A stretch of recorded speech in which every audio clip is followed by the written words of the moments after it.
You said you collect hair. That is correct. What kind of hair? I mean, just, human hair. Not really my own because, I see that every day in the mirror and whatnot. I have a little drawer, actually, for some of them. Now, it says here that you are worried that this might be a weird habit. Hello? Hello. Hey, is this John? Yeah, this is John. What's going on with you, John? As I talked to the person earlier, I think I have a problem. My You problem think you have a is problem? I collect hair. Yeah, You said you collect hair. that is correct. What kind of hair? I mean, just, human hair. Not really my own because, I see that every day in the mirror and whatnot. But other people's hair. I'm 20 years old and I think it's starting to get a problem considering how old I am. How long have you been collecting other people's hair? I'd probably say 2 to 3 years, but the problem is hair disintegrates after a few weeks because, it's just dead skin cells that, disintegrate and whatnot. But, yeah, I definitely say it's a problem. I collect other people's hair, it's almost like a game to me, and that is a big isse. Tell me what you mean by it's a game to you. So, if I'm at work or at school or whatnot, if I find, a clump of someone's hair on the ground, that would, in my head be like worth more than just finding a singular strand of hair. Mm-hmm. And, over time, when I bring them back to my house or wherever I'm keeping them, I don't know, I kind of see what I've done for the day. And so these hairs are like points to you. Almost, yeah, like a point system with hair. Mm-hmm. Let me ask you a question really quick. What would that be? Are you fucking with me? No, I'm not fucking with you. You're not fucking with me? I'm not. Over time, they disintegrate, but, after a while, a couple days, I just, sometimes I throw them out, but sometimes I keep certain ones that I like. I've also thought about, I've gotten really good at, looking at other people's hair, how long it is, what color it is, whatnot. I wonder if, I could become a pretty good crime scene investigator if there was hair involved, I don't know. Interesting. So you're good at taking little pieces of hair and matching them to their source. Exactly. Now, tell me, what is it in a particular strain or clump of hair that makes you attracted to it? I don't know. Hair is just very individual, and I feel like, it's a part of somebody. It's a a very small sample of what someone is, and I don't know, just seeing what that could lead to. I feel like that's somewhat interesting to me. So you like how the piece of hair theoretically represents a small part of a much larger human being. Yep, I'm pretty sure you just nailed it. So when you find clumps of hair just on the floor, do you think about the people to whom the hair once belonged? Always. And how does that work? I always how do you do. imagine those people? Sometimes it's hard to, put a face to, a singular piece of hair that I found on the ground, but I don't know. Sometimes I create like a fictional person that I think it could have belonged to, If I find a short piece of brown hair, like some random guy, I don't know, just create some fictitious guy. Or, if I find a long piece of blonde hair, like what girl that could have belonged to and whatnot. And do you think that just from a clump of hair or strain of hair, you can tell anything about the person to whom it belonged? If you had a lot of scientific objects and whatnot, and were, some sort of scientist, probably, but just me, I really don't think I can make an accurate depiction of what the person would look like. And Other do you than what their only hair would look like. do you only find clumps of hair that are kind of randomly laying about, or do you ever go out of your way to procure a certain person's hair? Sometimes when I'm kind of getting into the game, and I mean, this kind of fictitious game, I do go out of my way sometimes to get people's hair, but most of the time it's just me randomly stumbling upon hair on a random surface. What are you doing when you're going after a certain person's hair? How do you usually get their hair? I mean, I don't really think I've gone after a specific person's hair, but I've just kind of been trying to find where hair would be in order to get more points. So that's good. I mean, it's good that I'm not trying to specifically find one person's hair, but, right. Common places, carpets, as I said earlier, are pretty big. Other surfaces would be nice. Countertops and whatnot. And, maybe, I know this might sound gross, but, if I find a stray hairbrush, that's a gold mine. What do you do with these hairs? Where do you sort of keep them and put them? Obviously if I'm, walking around, I would probably just keep them in my pocket, or sometimes maybe my wallet also. And then once I get back home, I just think about them, and I have a little drawer actually for some of them. Once they kind of start to wither, I kind of sweep them up and dump them out. But, sometimes I keep them in there. Now, it says here that you are worried that this might be a weird habit. Is that a legitimate concern of yours?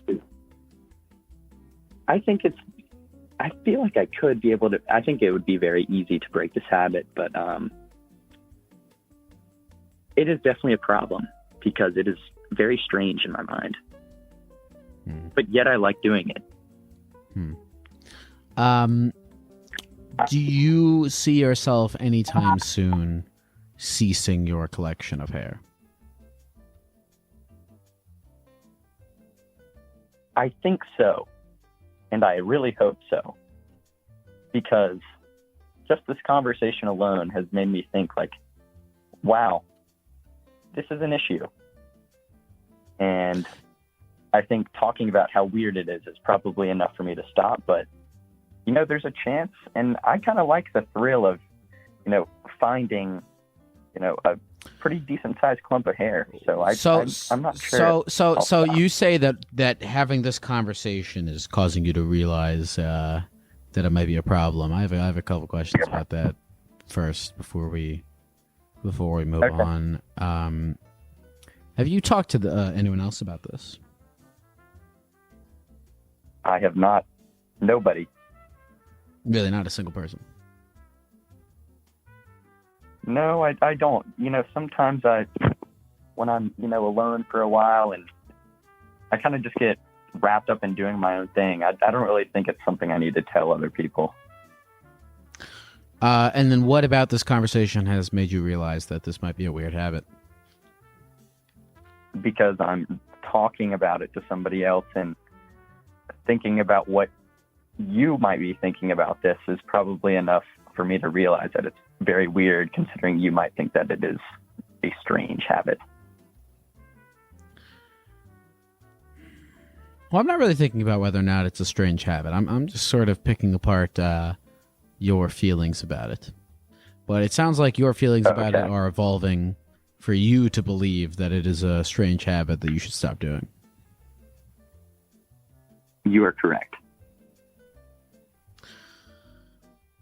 Do you feel like it'll be easy for you to stop doing this? I mean, as I said, I think it should be moderately easy, but, I haven't really tried to stop it.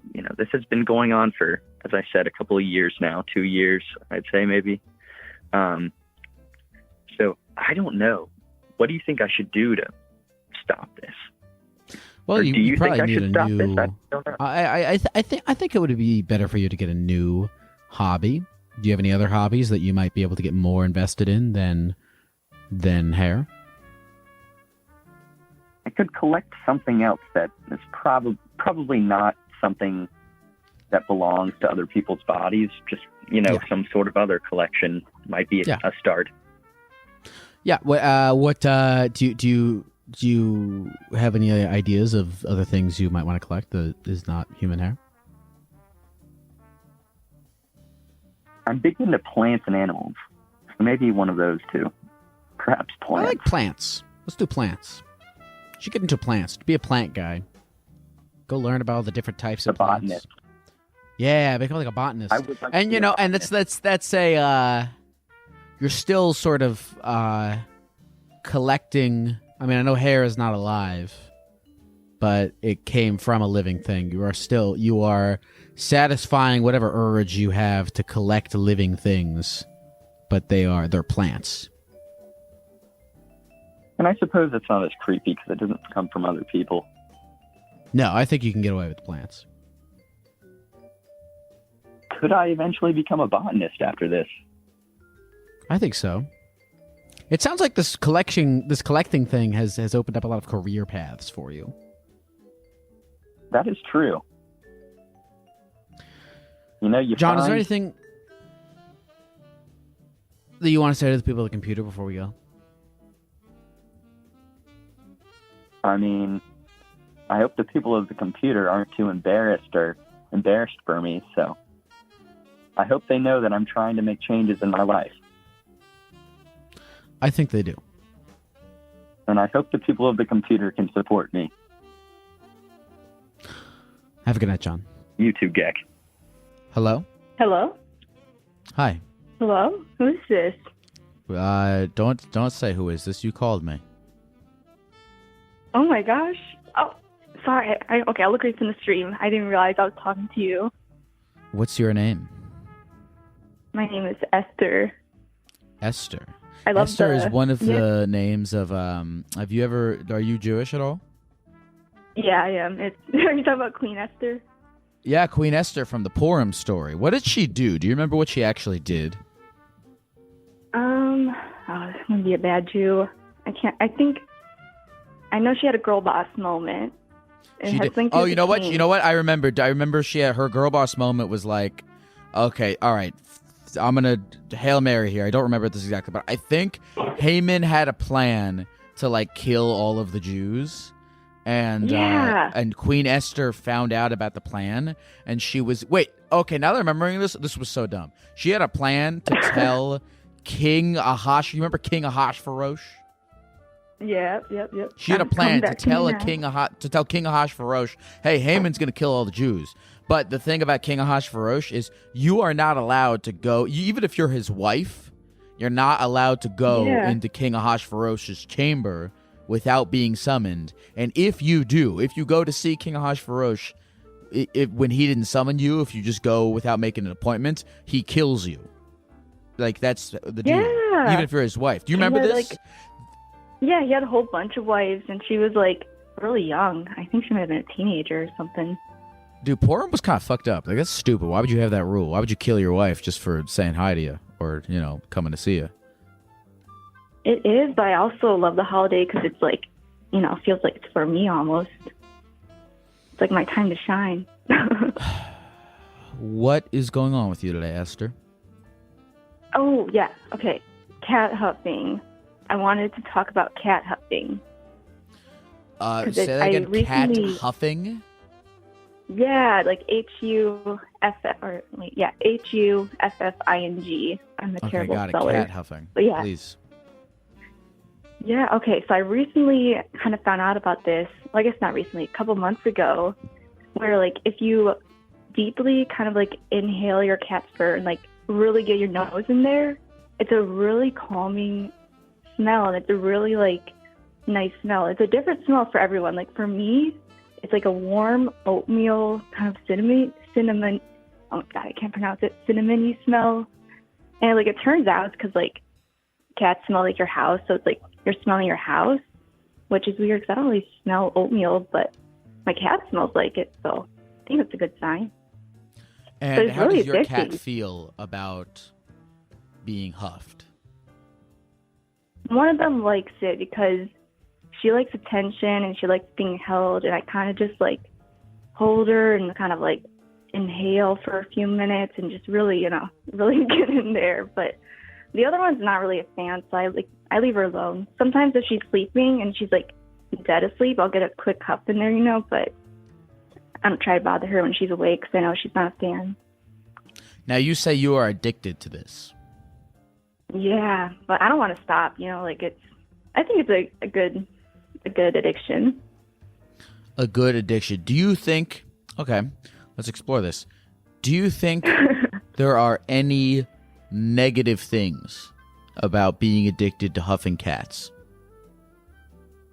Yeah, well, I guess with my other cat, it annoys her, so the negative is, an annoyed cat, which is fair. Well, here's the thing about cats is, do you feed this cat? I do. I pay her rent. Do you pay the rent for the cat as well? Rent. Yeah, they both have pet rent. So I do pay the food and the rent. I don't know what this might be chauvinistic toward cats. I don't know if I'm not using that word right, but not to say that the cats owe you anything, but they do a little bit. You house them, you feed them, you clean them, you take care of them. You get a whiff every once in a while.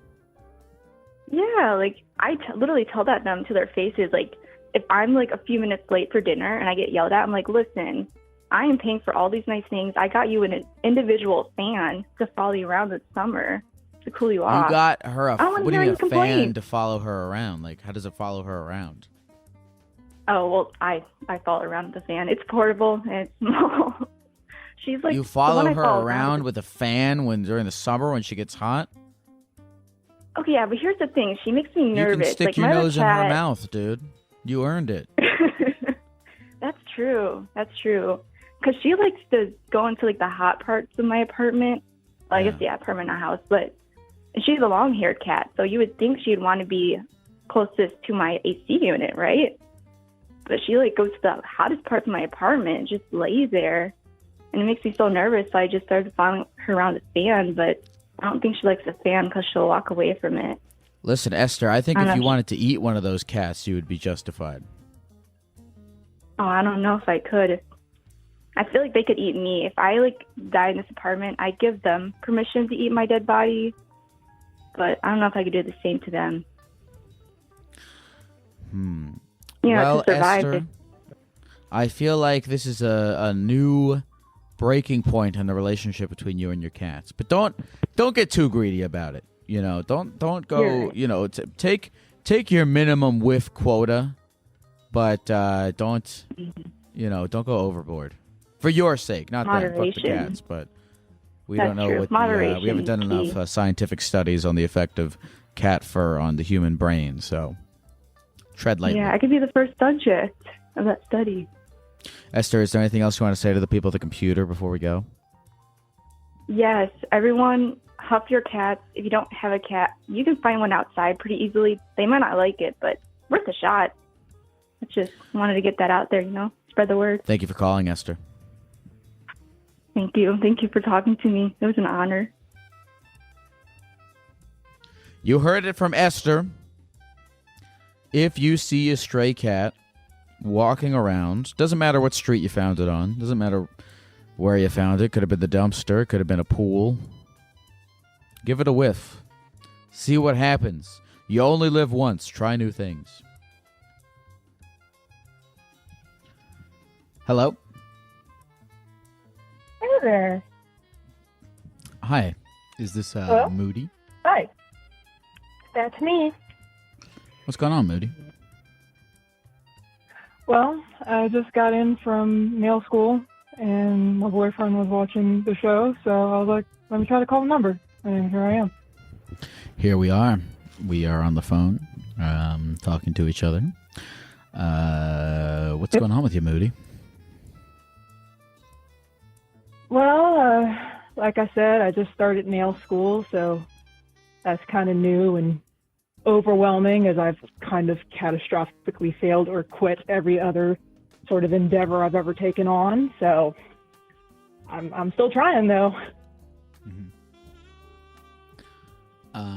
Well, it says here that you go to nail school, you have a movement disorder, and you feel nervous about taking a new trajectory in life. Yes. It says here you have constantly failed school and careers. Is that accurate? Yes. When you say you have failed school and careers, tell me about the last career that you failed. The last one, I was working front desk at a pediatrics office, and I was hired. They said that I would be trained under this lady who had like 30 plus years of experience, but then she quit because she couldn't handle the stress of that place. So then all of it, the entire front end, was just me. Okay. And you said you failed. What is your definition of failing? What do you mean you failed this job? I had to quit. I was living every day where I was just constantly afraid. My anxiety was the worst it had ever been. And this is where we get into personal hypothesis here, but I think that's the straw that broke the camel's back in terms of giving me I shouldn't have said movement disorder. I should have said neurological disorder. But yeah, I think that's what that was the final thing that made me get the neurological disorder. I'm going to sling some of that corny feel-good bullshit at you. Because I got a thought. Yeah. You know, if a job is causing you immense amount of stress and pain, and so you leave it, I do not consider that a failure. I actually consider that a strength. Because to me, if you have the self-awareness to go, okay, this thing that I'm doing with my short amount of time that I have on this earth is causing me a great amount of distress, I'm going to leave. That's not a failure. I don't look at that as a failure. Why do you with what I've just said, what do you think about that perspective on it? I hear you, and that's something I try to tell myself. I think at the time I really looked at it as a failure because it was really my only shot out of getting out of like retail sort of sales type jobs, which had been eating me alive up to that point. And I was like, oh, okay, well maybe I don't have to do retail or sales anymore. I can just be I can be in medical, and that can, I guess people could, or in my mind, I would perceive that people would respect me more if I said that I worked in the medical field as opposed to, front desk at a gym or something like that when I don't even work out. So Can I ask you a question? You said that you're looking at the front desk at the pediatrics office as the only way that you can escape from doing retail. Why do you look at it as the only way? Well, not anymore, really. At the time I did, but now I've kind of found nails for myself. So I'm just hoping that I can maintain that, and that, I guess, my physical, what I struggle with physically won't set me back from doing nails. So you were in retail. Mm-hmm. And now, okay, so you went from pediatrics. Did you go back for... it doesn't matter. So now you're in middle school. Let's cut to now. We don't need to know what you did after the pediatrics office. How is nail school going? Well, I just finished day 2, so we're still on a bunch of... We haven't even hit theory or how to sanitize or anything like that. It's strictly just how to be professional at this point. Is this like so far so good. Okay, great. Is this like a trade school? Like you get some sort of license or some shit, and then you present it to a salon, and then now you're able to work there? Yes. Okay. And you said so far so good? Yep, so far so good. Okay, let me ask you this: what made you choose to go to nail school? I chose to go to nail school. Well, it was kind of I was telling my boyfriend that I wanted to have my nails done because I never got my nails done growing up because I always played the piano. But I was always very scared of nail salons as well. They always overwhelmed me and I stayed away from them. They stressed me out. They do smell pretty strong. When I'm in school, I've had a headache both days that I've come home. I'm like, oh God, I don't know how I'm going to do this. But I'm sure you'll get used to it. But anyway. I was like, I want to do my nails. I was telling him I want to do my nails, but I can't ever wait for them to dry. Like, I just manage to smudge them. It does not matter what I do. I always sit on them or smudge them somehow. So he was like, let me buy you a fan dryer. That way I can dry my nails in the dryer. But he bought me an LED lamp instead, thinking that it was a nail dryer. So I was like, well, that's not what I need, but I guess I'll try it. So I tried doing gel polishes, and I ended up really liking it. It's like, what if I do this as a career? So I toyed with it for a little bit, and I was like, okay, let's do this. I really don't know what else I'll be able to do, because at this point in time, I was now getting to a point with my FND where it was just getting hard to move, and I didn't know how I'd be able to have any sort of job at all, because it was just difficult getting around the house. But for whatever reason, nails was the one thing I could do. So I'm in nail school because right now it's the only thing I can do. Well, okay, you say it's the only thing you can do, but you also said just now that you thought you might like it. Yeah. So I guess I feel blessed that the corner I've been backed into seems to be one I like. I want to get to the whole thing about you being backed in a corner in just a second, but I want to point something out here. You're telling me that you have this thing where you're looking at your life as like a series of failures, like failing out of school, failing out of the pediatrics office. And I want to ask you, in the series of what you perceive to be failures, at any point, have you ever actually gone into any of these endeavors thinking you might like it? Like when you went into being a at the pediatrics office. You mentioned to me about wanting respect, and you mentioned to me about wanting to get out of retail, but you didn't mention to me that you might actually want to do it. And so... And you're right. And so what I'm bringing up is, of all these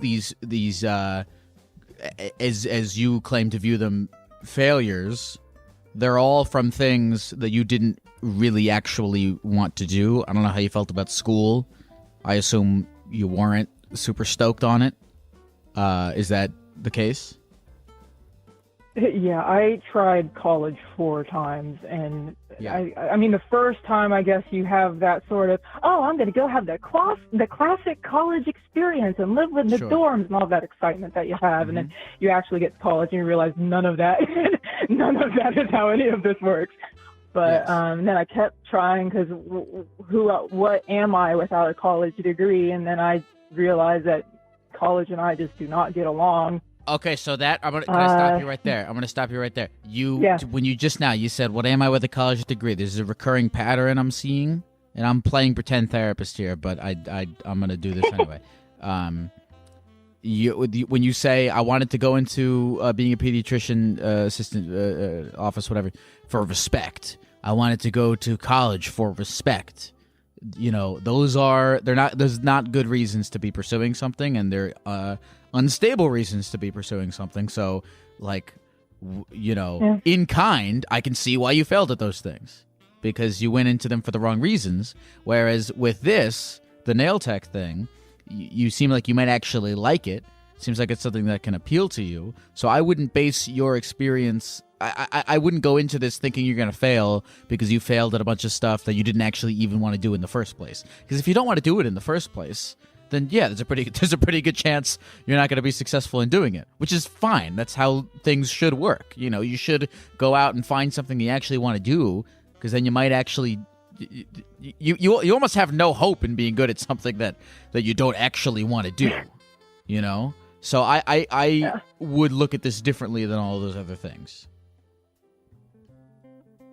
And I'm trying to hold out that hope too, but I guess now the case is, within the past year, I've gotten this neurological condition that I didn't have for the vast majority of my life. Now I'm afraid that I've fallen into something that I like doing, and I might physically not be able to do it, and I'm not going to know until I actually test myself and try it. Tell me a little bit more about what this disorder is.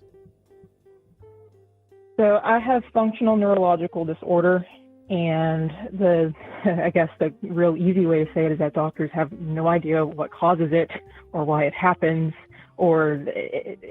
but essentially for me, I guess the easiest way to say it is that the way that my brain talks to my body doesn't line up correctly. So there's a bunch of different symptoms for different people, but for me specifically, I tend to scrunch my face without meaning to. My head tends to whip back and forth pretty hard, and it kind of hurts sometimes. My arms cross across my body, and then sometimes it's like spontaneous paralysis, and I can't move, or I start walking backwards. It's just funny, and it's not predictable. But Sure. I'm getting better at managing with it. But there was a point in time where I thought I was just degenerating to the point where I wouldn't be able to get out of bed again. Yeah. You have involuntary movements. Yes. What's your name? Moody. Moody, I empathize with you, and I understand why you feel that way. I really want you not, because you're painting this narrative of like, this is the only thing. This is the one you're painting this like narrative of you against a brick wall. And I'm sure that there are like genuine, honest to God physical limitations for like things you can and cannot do. But just because there are certain things, even if there are a lot of things that you cannot do, it helps you in no way to paint a picture of your life as limited, because there's so many things you can talk. We're talking right now, so okay, you can do anything in this world that involves talking. You can think. You can do anything in this world that involves thinking. So like, just if you can, and I feel bad, saying this because it's easy for me to say because I don't have the thing and you have the thing. But I just, for your sake, try and not think of yourself as limited as it sounds like you are thinking of yourself as. What do you think about that? That's a hard one. It's hard because I lived so much of my life without this. So to be able to compare where I used to be and just kind of kick myself, oh, why didn't I do X, Y, and Z when I didn't have to worry about whether I'd be fully functional or not today? Sure, but just keep moving, man. Like, keep being open-minded, because if you're kicking yourself now, but like, when you're kicking yourself, you're not looking at other things that you might be able to do. Yeah. I've got a backup plan. Right now the backup plan is to sell press-ons if I can't work in a salon environment, like if it's too stressful, it's setting me off too much, if I can't hold my hands still enough to actually work with clients, then I'll go to press-ons. But then there's the fear of, is the field too oversaturated? Do people really want more plastic nails? I don't know. I think as long as you keep your mind open, you'll find stuff to do. The world is pretty infinite. And a lot of people will kind of combat this by saying like, oh, well, it's easy to say because of this and that and the third thing. But goddamn, wouldn't you take a maybe over a no? Yeah, I'll take maybe for sure. Good. What is your name again, Moody? Moody. Moody, listen, good luck in nail school. I'm rooting for you. And I think even if that doesn't work out, I think it will. But even if it doesn't, I think that there are infinite things for you to do I think there are infinite positive uses of your time in this universe, and I hope you continue to think like that as well. Is there anything else you would like to say to the people of the computer before we go? Thanks for hearing me out. Don't do anything I wouldn't do. Gek bless you, Moody. Thanks, Gek.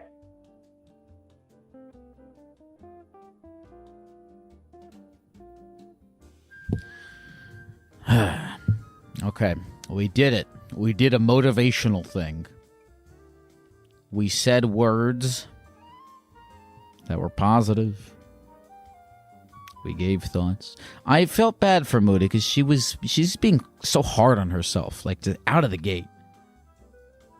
And I wish I would have asked her how she. Because a lot of the times when I go on these little rants or whatever, I forget to be like, okay, but how did you actually feel about all that ranting? I wish I had said that because I kind of maybe heard her come around to it a little bit because at the beginning of the call she was just like, this is the only thing I can do. This is the corner I backed myself into. And I'm like, why?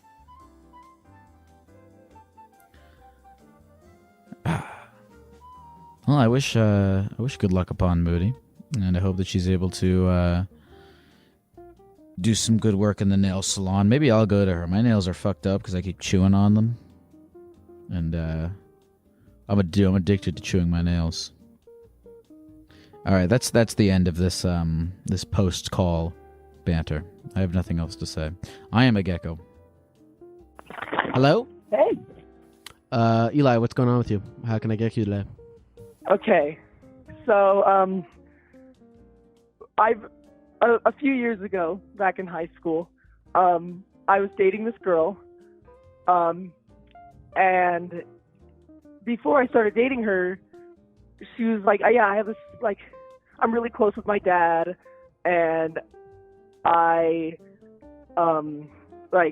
want him to like you, so is it okay if I, like, give you his number, and then, like, he can, like, talk to you, and then you guys can, like, set up an interview, which was weird. Super weird. Yeah. So he. Tell me first. Did she use the word interview? Well, she was like, he wants to talk to you first, and I was like, you mean like an interview? And she said, yeah. All right. I mean, look, I guess if you're in high school, all right, maybe I spoke too soon. I guess if you're in high school, that's not that weird, but continue. I guess the idea of the interview itself isn't weird, but the interview itself was. So basically, it was like, I go to her house to talk to her dad, and he starts off by talking about, like, how he, like, wouldn't be afraid to shoot a home intruder, and how he wouldn't be afraid to shoot me either. And then later asked if I was okay, like, what I thought about, like, guns. And I didn't know how to answer, because clearly you don't want to answer saying you don't like them if someone just said they're not afraid of shooting you. Okay, so what did you do in response to all of this? So basically, in the end, the interview, the weirdest question he asked me in the end was, are you a virgin? Which at the time I was, but, like, it was just a really weird question for an adult to ask me. Super weird question. But at the time, I didn't think it was weird because I grew up Mormon. And in, like, bishop interviews and stuff like that, that's the kind of stuff they ask you. Okay, so you had this very strange interaction with your girlfriend's dad. And what did you do in response to that? I didn't really know what to do. So we kept dating afterwards. Like, we kept dating, and he would text me and stuff. What kinds of things would he And text you? I never was really sure what to do. He would just like text me like, "Hey, maybe you should do this." Like, I don't know. He'd ask me more really weird questions, and sometimes he'd just ask how my day was, which like I know isn't that weird, but like it still was really invasive. Totally. How long did you continue to date this girl afterwards? Like 3 months. Okay, what was it like when you broke up with her? It was pretty funny because I broke up with her because of her dad completely. And so after we broke up, she would tell people that we broke up because I wanted her to kiss me and she wouldn't. And so we broke up.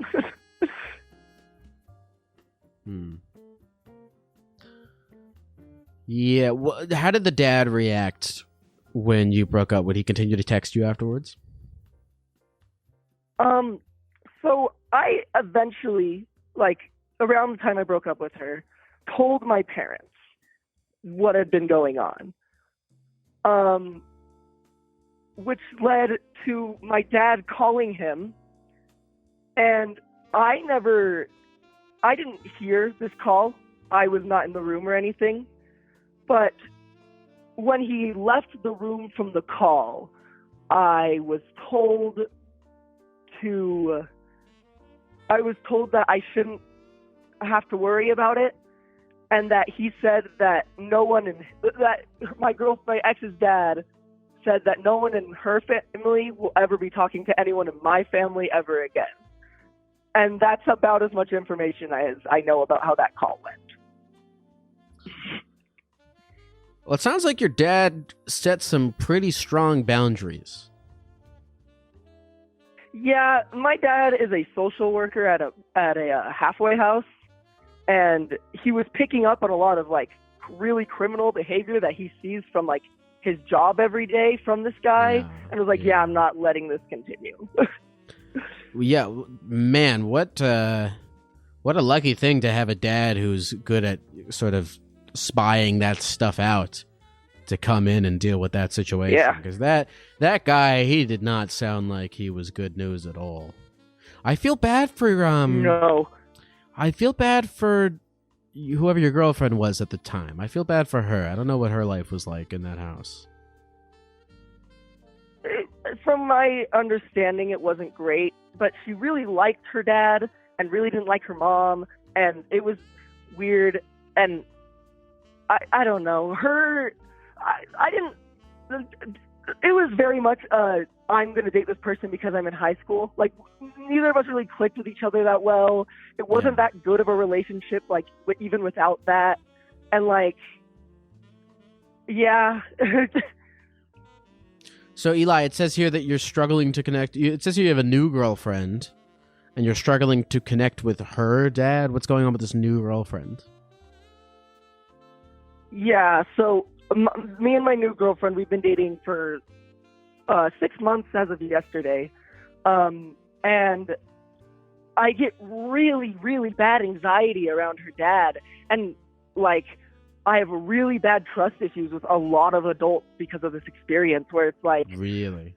Like, yeah, and it's, like, really hard for me to, like, connect with him, even though, like, he's genuinely a nice guy. Like, he's kind of a nerd. He's really just nice. He makes jokes, and I think they're pretty funny. Like, he's just a nice guy, and but, like, whenever I'm, like, around him or, like, we're hanging out at our house or something and he's there, like, I just, like, kind of, like, I start, like, having a mini panic attack about it. Really? Let me ask you this. Have you talked to a real therapist about any of this stuff? So I have a real therapist. I have talked to her very briefly about this, but it's really hard to get in right now to therapy. I haven't gone in like 2 months, and we're trying to get me in, but it's not working out. Interesting, because I do wonder what they would say. Because you talked to her briefly about it. Did she have any brief responses? I mean, it was was kind of like I talked about it while talking about something else, and so she probably just wrote it down in her notes because she asked me a follow-up question about something else. But with my dad as a therapist, which is it's a weird dynamic because sometimes I just want him to be my dad, and sometimes it's nice to have him as a therapist. But it's like he has said some interesting things about it. Tell me what he said about it.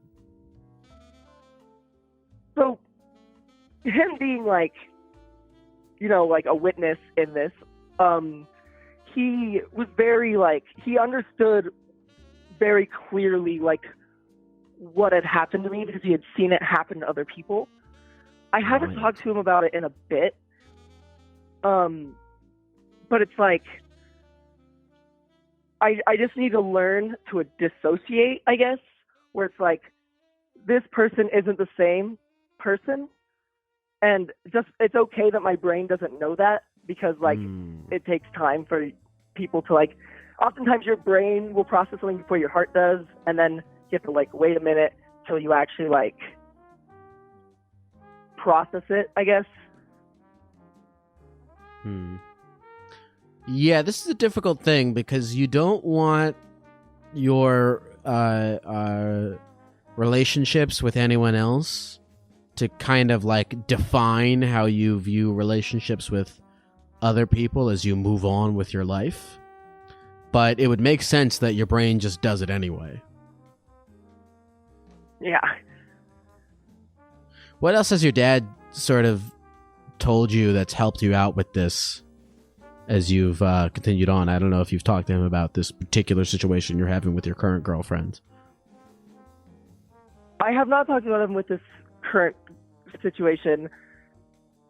But in general, a big thing that my dad and I have talked about is like picking up on things that like trigger off anxiety and trigger off depression and stuff like that and dealing with them quickly before it like eats you away. Well, I'll say this much. It sounds like you got a good resource in your dad to help you out with all this shit. Yes, I do. Maybe can I ask you this? It's been a lot of work. Have you spent a lot, and I tell this to everyone, but have you spent a lot of time not in a relationship? Like, how recently was this new girlfriend after the old one? This new girlfriend was in January of this year, and that girlfriend was in February or March of last year. All right, so it was at least a year. Yeah, it was a minute. All right. Well, I kind of needed it. You kind of needed it. Well, I don't like hearing that. What do you mean by you needed it? Well, I needed to not be in a relationship because that time in my life was really dark. Like, really dark. Like, even after that, that definitely didn't help. And then, like, I was really suicidal, really depressed, really anxious all the time. Like, several, like, things happened. Yeah. What is your life like now? What is the sort of general feelings going on currently? I feel it's been over a year since I've done any sort of self-harm or anything like that. I am genuinely just happier to be around people. I am very quick to pick up when things are going bad for me, and I'm starting to be able to talk about things that have happened to me now because like all that stuff happened last year and I kind of wouldn't talk about it, and now like I'm finally comfortable enough where I'm feeling good and I'm feeling ready to start telling people about it and start focusing not on like getting past it, because I feel like I am past most of it, but like on how it happened to me, but it doesn't define me. I like that. It seems like you have a healthy relationship with everything that's going on with you, especially especially with it going on with you so young. You have a very mature mindset about it. Thank you. Well, Eli, thanks for sharing. Is there anything else you want to say to the people at the computer before we go?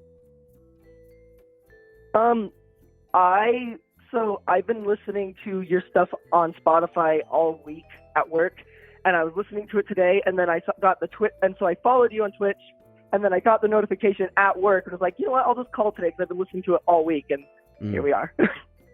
Well, thank you for listening. Been getting man. me through my work days. It's been tedious. I'm glad you brought all this stuff up. I'm like totally not a real therapist or equipped to talk about a lot of the issues that you're bringing up on this here thing. But thanks for sharing anyway. And good luck for it. I did mean what I know. I said all that spiel about how I don't know how to talk about all this shit, but I do mean what I said when I said that I think you have a mature mindset about it, because you don't sound like you're letting a lot of this stuff define you when you said that you're allowing yourself to move on from it. And I think that's, in my unprofessional lizard opinion, the most important thing. So good for you, man. Keep going on that.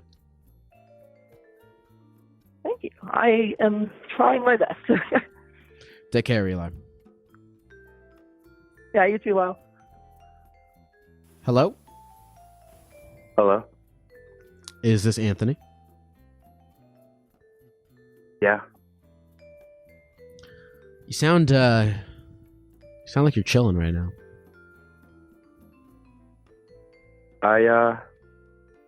Yeah. How'd you know? How do you feel right now in this moment? I feel chilled. It says here that you are on mushrooms right now, and you wanted to share your experience with us. Yeah, well, first, I don't know where I am. All right, let's talk about that. Where do you think you are? Do you have any idea? Yeah. So I started this morning in New York, but I think I don't think I'm in New York anymore.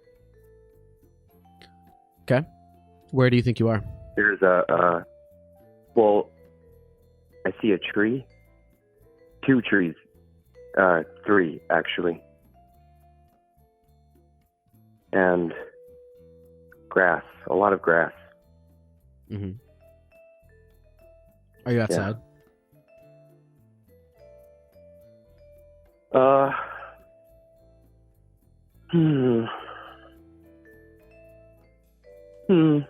Yeah. I could be. I'd be curious where you would be if you were inside and you were seeing trees and grass. Yeah. I mean, how do you know this? What have you been thinking about lately? I've been thinking a lot about life. Yeah, what about life? It's I don't know. Actually, it's great. It's great. It's really good. Yeah. What's good about it? I'm feeling well, a lot of things. The air, the sky, the sun, or the moon. This could be daytime or nighttime. What is your grass. general Grass. life like, Anthony? What do you sort of do with your days?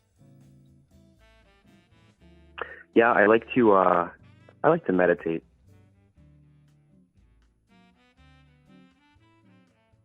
Okay. What do you do other than lot. meditating? I walk. Okay. Do you have a job? Yeah. No. Do you have a partner? I mean, I Someone have a of any kind? job. Like a relationship of any kind? A partner? Yeah. Yeah. Sure. I have a friend. All Or right, you have a 2. relationship, Or and 3. you just said that you have a job. You do have a job. I do have a job. What is your job?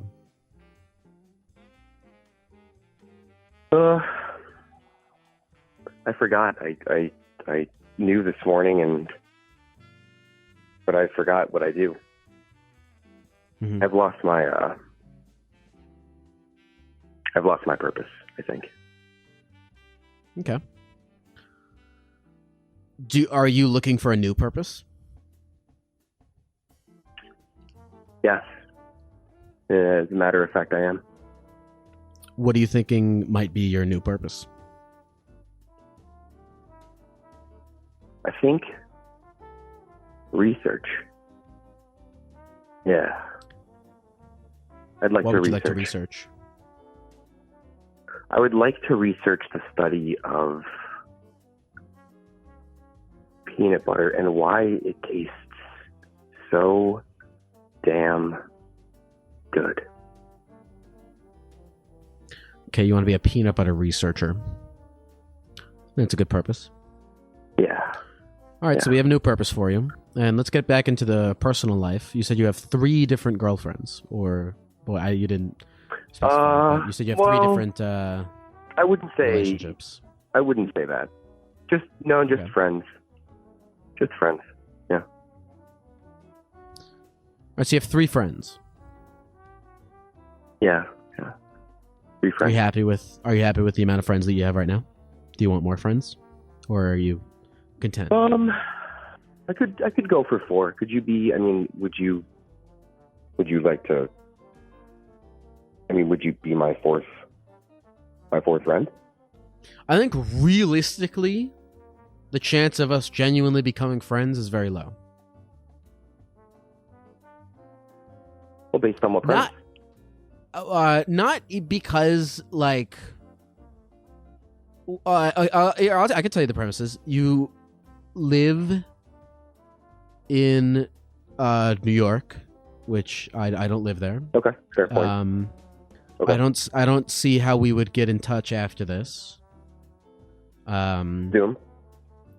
And then also, friendship is sort of based on like recurring instances of us seeing each other, and I don't know how we would be recurrently seeing each other. We would have to make a lot of active effort towards seeing each other that I don't see either of us making. Okay. Well, I would put the effort in. I realistically probably would not put the effort in. Well, I appreciate your honesty. Of course. What we have right now, we have at least the next minute on the phone together. What would you like to do with that final minute? Okay. Well, what would you like to talk about? Nothing in particular.